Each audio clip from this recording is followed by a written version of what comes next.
Well, we've had a dream for most of our lives to sail around the world. And so that's all part of preparation of sailing around the world, living on our boat, and especially living on our boat, not at a dock, but out on the water, what we call anchored out, is really what made our dream possible much earlier. Because I wanted to be the baddest ass out here, you know, and I pretty much got my my time when I was younger to do that and be all about boating, you know. It's been nothing but boating. I grew up on Tomales Bay, up in Inverness, on the water basically. And I've always been involved with boats, and I'm a sailor. I've sailed to Hawaii, I've sailed back from Hawaii, I've sailed up and down the Pacific coast. So just in my general upbringing, I've always been involved in waterfront activities. I do love to live the nautical life because it's just so interesting and it's just so different. But to me, it's just a normal everyday thing. How to define myself? Badass tugboat tyrant. Rocking and rolling on the bay, you know, dealing with it. That's what I call an anchor out. In the summertime, it's wonderful. You couldn't live in a better spot in the summertime. In the winter, couldn't live in any better spot either because I like the excitement.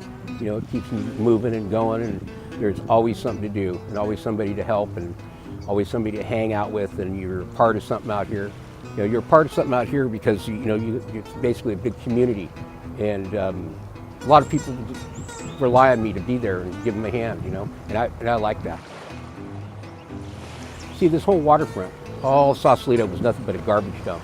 It was absolutely nothing but old stuff, you know, and that's the other reason why I really like this place is because it was nothing but old wrecked boats and ships and paddle wheel boats and barges and tugboats and all this stuff with all this resource on it. And right behind me, Gate 3 Sausalito was another big resource place. It was 25 acres of what was left over after World War II in the shipyards. And there was just lots of stuff. And they slowly cleaned it out. And so, 40 years later, here we are with a gentrified, cleaned up place, you know.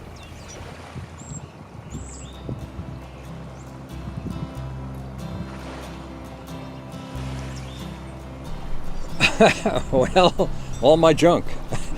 Well, that's what makes it my home is all my equipment, and having raised Liberty, and she's got her own bed here, and I don't know if you just went in there and looked. She's got a huge bear that takes up most of the bed, but it's a very personal place.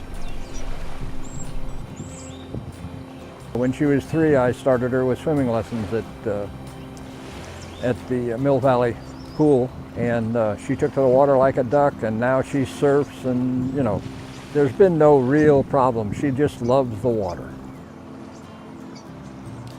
The thing I enjoy the most about living on a boat is I'm pretty sure it's like just being with the water and the adventures that happens every day, and every day is just different. But it's a lot of fun. And with my godfather, he has a Marine Emergency Services boat. So we go out, and if people call him and they say that they're stranded, we go out and save them.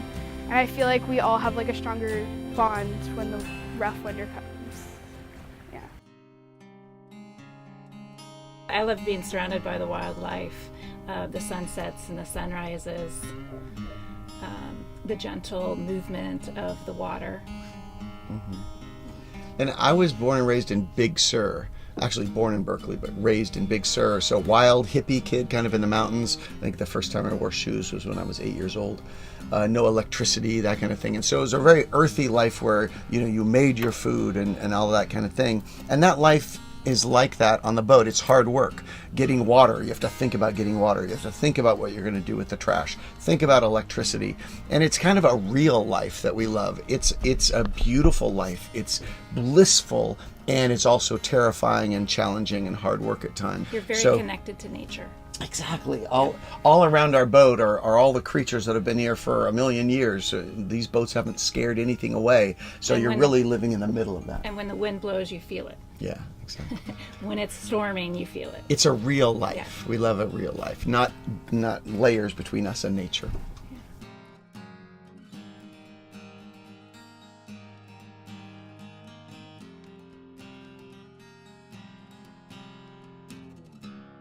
The reason why we started it is because we see this disconnect between the people who live on their boats and the town, and we're trying to bring them together. I mean, still to this day, it's still a year past since the Christmas presents, and they still come up to us and say, "Do you know how much that means to me?" And this one guy in particular said, "You know, I didn't get a single Christmas present, and you guys gave me something. You know how much that means to me that someone cares for me." Yeah.